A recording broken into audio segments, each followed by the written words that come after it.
آب را گل نکنی. شاید از دور علمدار حسین، مشک طفلان بر دوش، زخم و خون بر اندام. میرسد تا که از این آب روان پر کند مشک تهی.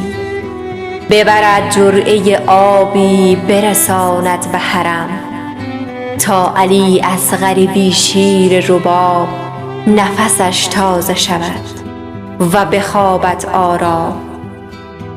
آب را گل نکنید که عزیزان حسین همگی خیره بر آهند که ساقی آید و به انگشت کرم گره کور آتش بگشاید.